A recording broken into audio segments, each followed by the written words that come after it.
Bruder, Bapak, Ibu, serta adik-adik yang terkasih dalam Kristus, salam sehat, semangat, dan bahagia. Saat ini saya, Romo Andri, yang bertugas di Paroki Dirjo Dipuran, hendak memberikan renungan APP yang kedua. Temanya, Yesus melihat iman mereka, bela rasa kehidupan, kesehatan, dan penderitaan sesama.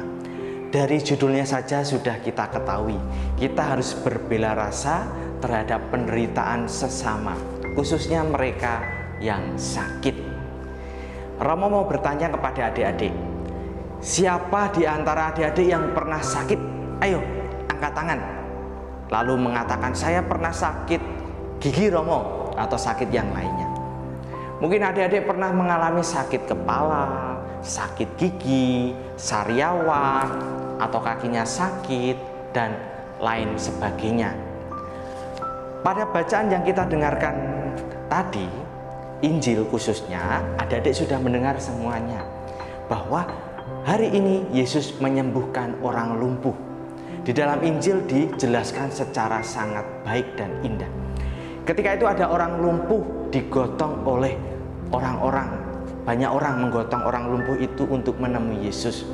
Orang lumpuh itu yang bagaimana sih? Orang lumpuh itu tidak bisa berjalan. Maka dia membutuhkan uluran tangan orang lain untuk membantunya beraktivitas, termasuk untuk datang kepada Yesus. Orang lumpuh itu dibawa, digotong, dibawa ke atap. Bayangkan adik-adik, orang lumpuh itu dibawa ke atap oleh 4 orang. Kita bayangkan 4 orang yang menggotong, lalu diturunkan dari atap menggunakan tali. Nah, Yesus itu ada di bawah, di ruangan yang saat itu orang-orang banyak berkumpul untuk mendengarkan warta gembira dari Yesus. Orang lumpuh itu diturunkan, kemudian Yesus menyembuhkan orang lumpuh itu. Keberanian dari banyak orang untuk membawa orang lumpuh dan juga tekad bulat dari orang lumpuh untuk datang kepada Yesus ternyata membuat Yesus tergerak oleh belas kasih dan tergerak karena iman mereka, sehingga Yesus bisa menyembuhkan orang lumpuh itu.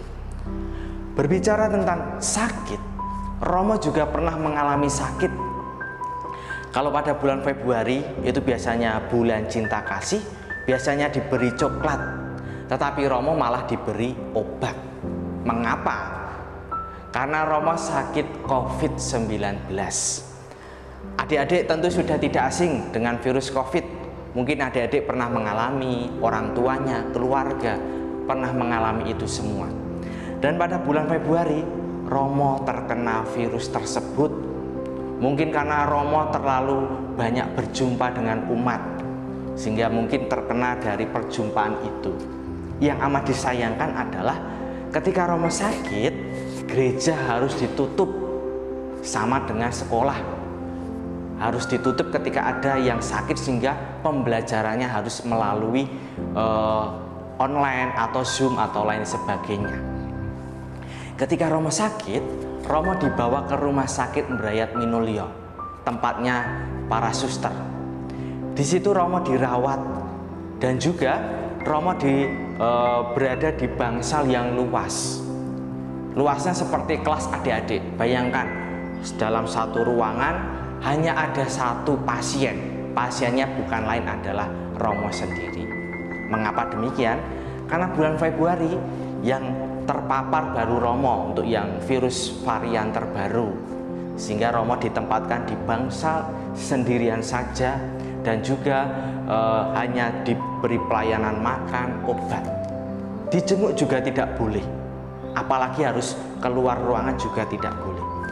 Tetapi ketika Romo sakit, Romo berdoa kepada Tuhan supaya Allah memberikan kekuatan kepada Romo, supaya Allah memulihkan kesehatan Romo.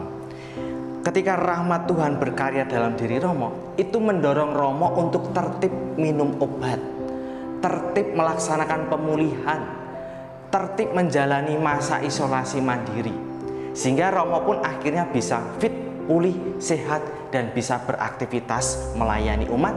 Gerejanya pun bisa kembali dibuka supaya umat bisa datang berdoa kepada Tuhan. Berkaitan dengan sakit, seperti halnya pertanyaan Romo di awal tadi, adik-adik mungkin pernah mengalami sakit, tadi sakit gigi, sakit kepala. Tetapi karena konteks zaman sekarang, mungkin adik-adik mengalami sakit yang lebih parah. Sakitnya apa? Sakit malas, sakit seenaknya sendiri. Karena apa?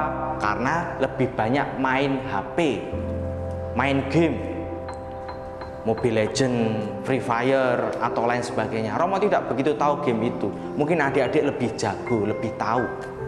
Padahal tugas sekolah masih banyak, membantu orang tua di rumah masih banyak. Tetapi adik-adik malah sibuk main game, sehingga adik-adik malah malas melaksanakan tugas yang utama. Bahkan juga adik-adik mungkin terjerumus dengan hal-hal negatif yang ada di handphone atau internet, komputer, dan lain sebagainya. Itulah yang membuat sakit zaman sekarang. Jangan sampai adik-adik membuat diri sendiri sakit, sakit malas, sakit seenaknya sendiri.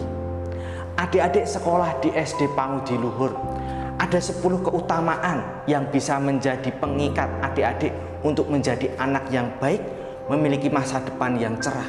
Salah satunya mencintai sesama. Mencintai sesama itu mudah, konkretnya. Tugas dikumpulkan tepat waktu. Mencintai sesama. Sesama itu siapa? Guru kita. Sesama itu siapa? Teman-teman kita, supaya memotivasi teman-teman yang lain ikut belajar, supaya mengumpulkan tepat waktu. Mencintai sesama juga, jangan terlalu banyak main game. Mengapa? Orang tua di rumah itulah sesama kalian. Dibantu. Tetangga kalian mengalami kesulitan, dibantu. Kita melihat sesama kita, sesama yang ada di sekitar kita, sampai dengan sesama yang sungguh membutuhkan uluran tangan kita. Adik-adik sekolah di SD Pangudi Luhur harus dioptimalkan. Jangan sampai adik-adik mengalami sakit yang disebabkan oleh zaman sekarang.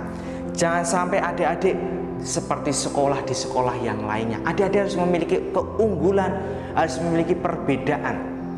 Perbedaan itu hanya bisa dinyatakan dengan menghidupi 10 keutamaan Pangudi Luhur. Kalau lupa, nanti dibuka lagi bukunya. Bertanya pada bruder, bapak ibu guru, supaya adik-adik memiliki masa depan yang cerah. Sehingga pada akhirnya Romo mengajak adik-adik semua, mari hidup sehat. Sehat secara jasmani dan sehat secara rohani, supaya adik-adik bisa bertumbuh menjadi anak yang baik dan nantinya menjadi anak-anak yang berguna bagi gereja dan bangsa.